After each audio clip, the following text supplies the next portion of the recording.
Hello friends. अभी हम लोग बहुत सारा लूप का थ्योरी तो पढ़ लिए हैं, अब उस पे क्वेश्चंस करना चालू करेंगे। ठीक है, तो हम लोग एक एक करके क्वेश्चन देखेंगे और उसको करते जाएंगे, और इससे आपका लूपिंग और क्लियर हो जाएगा, जो कि बहुत जन का डाउट होता है इसमें। आप मुझे कुछ क्वेश्चंस भी सजेस्ट कर सकते हो। तो चलिए शुरू करते हैं इसको।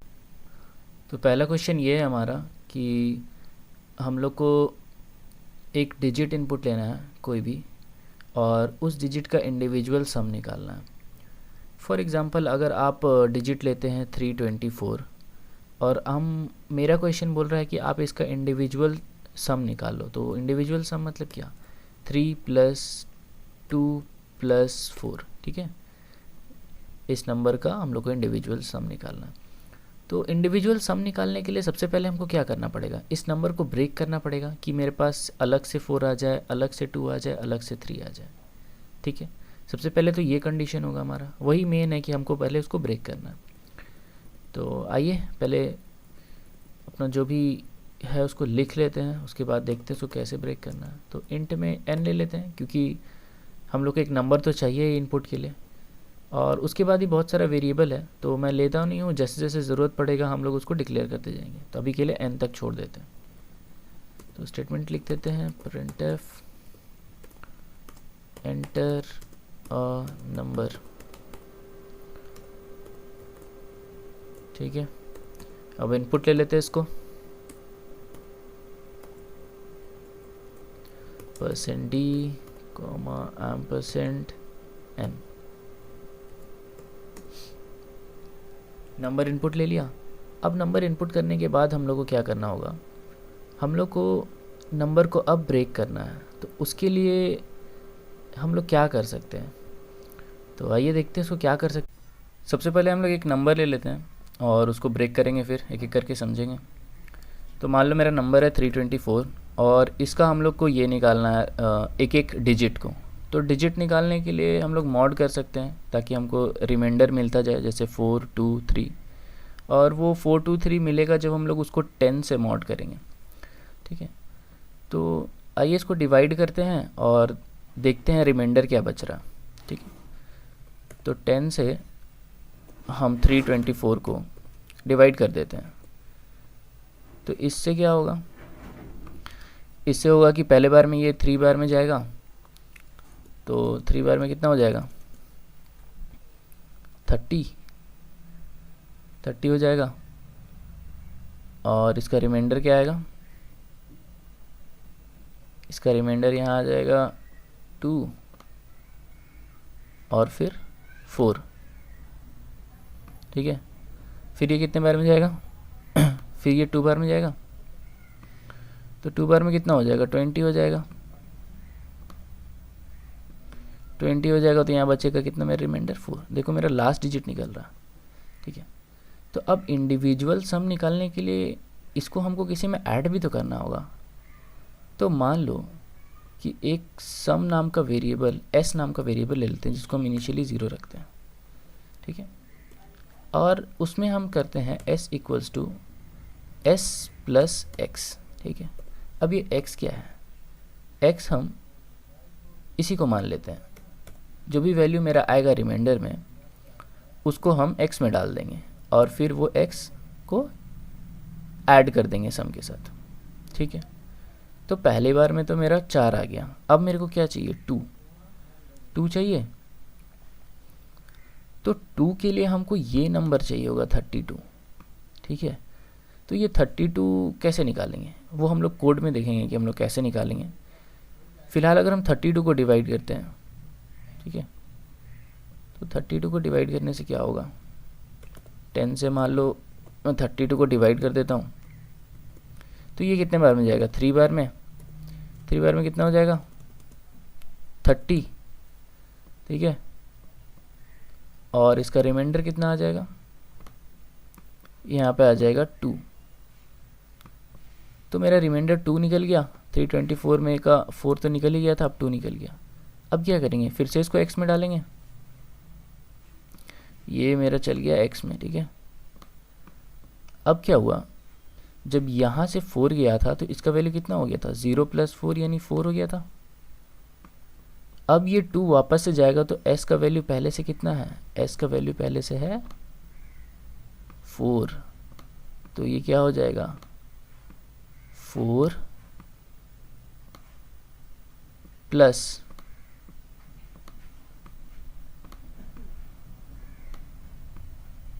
4 प्लस 2, ठीक है। तो ये अब s का वैल्यू कितना हो गया 6। अच्छा, अब मेरे को क्या चाहिए, ये चाहिए ये वाला वैल्यू। तो इसके लिए क्या करना होगा, फिर से मेरे को डिवाइड करना होगा 10 को। फिर से अगर हम डिवाइड करें 3 को तो ये क्या होगा, ये 0 बार में 0 होगा, ठीक है, क्योंकि और तो कुछ होगा नहीं। या फिर आप डायरेक्टली, वो छोटा नंबर है तो आप डायरेक्टली भी लिख सकते हो। तो यहाँ पे रिमाइंडर मेरा 3 आ जा रहा, तो ये मेरा मिल गया 3। अब ये 3 किस में जाएगा, x में जाएगा, ठीक है, x में जाएगा। फिर ये x किस में जाएगा, इसमें ऐड होने जाएगा सम में। तो सम का पहले से वैल्यू कितना था, सम का पहले से वैल्यू 6 था, ऐड करके फिर प्लस x आया, x का कितना आया वैल्यू भी 3। तो अब कितना हो गया ये 9, ठीक है। एक चीज़ आप यहाँ पे नोटिस कर रहे होंगे कि हमको एक ही काम बार बार नहीं करना पड़ रहा। जैसे 324 को हम मॉड किए पहले, मेरा रिमाइंडर आया, उस रिमाइंडर को हम सम में ऐड किए तो 4 आया। फिर क्या किए हम लोग, फिर ये 32 नंबर हम लोग कहीं से निकालें, ठीक है, कोड में देख लेंगे। फिर वो 32 का हम लोग रिमाइंडर निकालें मॉड करके 32 को 10 से, और मेरा रिमाइंडर आया 2। फिर हम 2 को सम में ऐड किए। फिर क्या किए, फिर 3 का मॉड निकाले 10 से, 3 मॉड 10 किए तो मेरा रिमाइंडर आया 3। फिर उस 3 को ऐड किए। तो एक ही काम जब हम लोग को बार बार करना पड़ रहा है तो हम लोग को क्या लूप का ज़रूरत नहीं पड़ेगा। तो आइए कोड में देखते हैं इससे। तो लूप कौन सा लें, वाइल ले लेते हैं यहाँ पे। तो वाइल कहाँ तक चलेगा, जब तक वो ग्रेटर देन 0 है तब तक वो चलेगा। ये समझ जाएंगे अभी आप लोग, अभी वापस लिख लो। तो पहला पार्ट हम लोग क्या कर रहे थे, एक वेरिएबल था x में क्या स्टोर कर रहे थे, n mod 10, इसी का ना रिमाइंडर स्टोर कर रहे थे जो नंबर था। तो मेरा नंबर क्या था 324। अब इस रिमाइंडर को क्या कर रहे थे, सम में ऐड कर रहे थे s प्लस x, ठीक है। अब देखो यहाँ पे क्या था, अब हम लोग का क्या हो रहा था वहाँ पे कि 32 आ रहा था, मतलब रिमाइंडर तो 2 आ रहा था, बट डिवीजन हम लोग का क्या आ रहा था 32, यानी n/10 करने से मेरे को 32 नहीं मिल जाएगा। देखो तो यहाँ पे देखो, जब हम लोग किसी नंबर का मॉड करते हैं तो क्या होता है, यहाँ पे 324 का मॉड किए 10 से तो क्या लिया, वो रिमाइंडर लेगा, ठीक है। लेकिन वही अगर हम इसको डिवाइड करते हैं, यानी 324 डिवाइडेड बाई 10 लिखते हैं तो क्या लेता, ये कोशेंट को लेता। तो n/10 करने से क्या आएगा, 32 नहीं आएगा।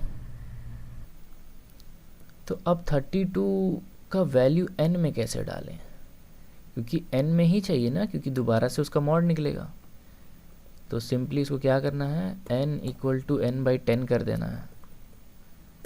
इससे क्या होगा, n डिवाइड करेगा 10 से, मान लो 324 को 10 से डिवाइड किया तो 32 आया। 32 को वापस से हम n में डाल दिए, अभी भी n > 0 है। अब देखो यहाँ पे क्या आया, 32 mod 10, क्या आएगा इसका रिमाइंडर 2, ठीक है। फिर s में क्या ऐड हो जाएगा 4 + 2, पहले से 4 आया था।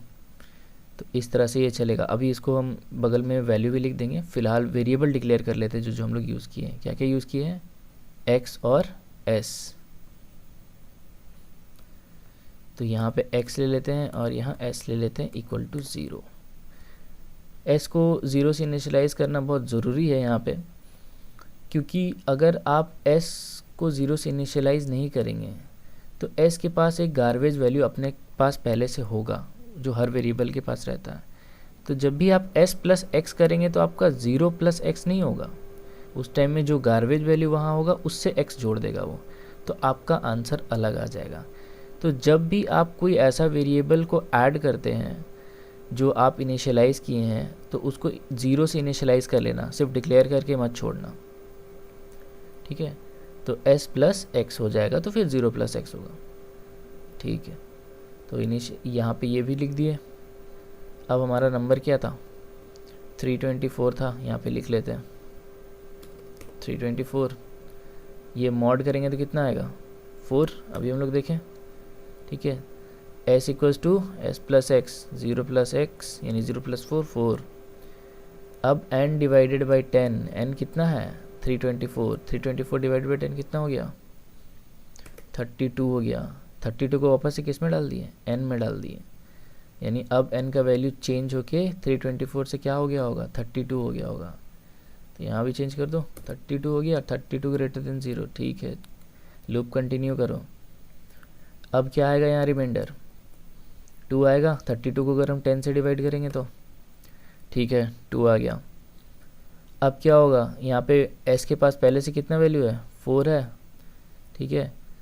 तो 4 प्लस एक्स का अब न्यू वैल्यू क्या है 2, यहाँ से 2 ही ना आएगा जी, तो 2 हो गया।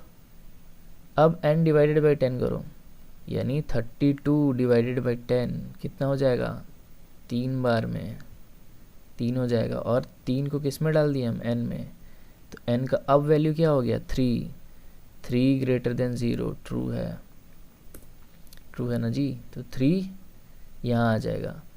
अब क्या करेगा 3 mod 10, जब भी नंबर छोटा होगा तो वही रिमाइंडर आता है। तो अब ये 3 x का वैल्यू हो जाएगा, 2 को रिप्लेस करके अब x का वैल्यू क्या हो जाएगा 3 रिमाइंडर x में डल गया। अब क्या होगा यहाँ पे s प्लस एक्स, तो 4 प्लस 2 6 आप लिख सकते हो, अभी मैं 4 प्लस 2 ही रहने दे रहा हूँ, या फिर 6 लिख देते हैं। 6 था s का वैल्यू 4 प्लस 2, अब उसमें x आ गया, x क्या था 3 हो गया। अब यहाँ क्या आएगा वैल्यू 3 डिवाइडेड बाई 10 क्या आएगा, चलिए इसको एक बार और समझ लेते हैं। तो यहाँ पे देखिए हमने क्या किया हुआ है पहले से, यहाँ पे क्या किया हुआ है, जब हम लोग 3 को 10 से डिवाइड कर रहे थे तो क्या हो रहा था, डिवीजन में तो हमेशा ये कोशेंट वाला वैल्यू आता है, ठीक है, ये 0 आ जाएगा, और जब मॉड करते हैं तो क्या होता है ये रिमाइंडर आता है। तो अभी हम लोग का क्या हो रहा है 3 को 10 से डिवाइड करना है, तो डिवाइड करेंगे तो वैल्यू कितना आएगा 0। चलिए तो यहाँ पे क्या हो गया, यहाँ पे जब हम 3 को 10 से डिवाइड करेंगे तो मेरा वैल्यू आ जाएगा 0 आ गया। तो n का वैल्यू क्या हो गया अब 0, अब 0 तो 0 से बड़ा नहीं है, तो ये कंडीशन फॉल्स हो गया तो लूप के बाहर आएगा। तो गेट ch कर दो, ठीक है, यहाँ पे गेट ch कर दो, और उससे पहले क्या करना पड़ेगा, हमको अपना वैल्यू प्रिंट करना पड़ेगा कि हम लोग का सम क्या आया। तो %d, s sum equal to %d, यानी s आ जाएगा। ये सारा चीज़ मिटा देते हैं, 9 आना चाहिए वैल्यू। अभी हम लोग 1-2 नंबर और से चेक करेंगे इसको। चलिए कंपाइल रन करते हैं, कंपाइल कर लिए, रन करते हैं, एंटर अ नंबर 324 कर दिए, क्या आ गया सम 9, देख लो जोड़ के 4 2 6 3 9, ठीक है। फिर से कंपाइल रन करते हैं, अब यहाँ रन करेंगे, अब नंबर डालते हैं 5 2 1, कितना हो जाएगा 8 आना चाहिए, देखो 8 आ गया। कितना सिंपल है इसको करना। तो ऐसे ही हम लोग सम करते जाएंगे और समझते जाएंगे पूरा। आई होप आपको मज़ा आया होगा। आप कुछ क्वेश्चन सजेस्ट करना चाहते हैं तो कर सकते हैं। मिलते हैं नेक्स्ट लेक्चर में। लाइक और शेयर ज़रूर करना।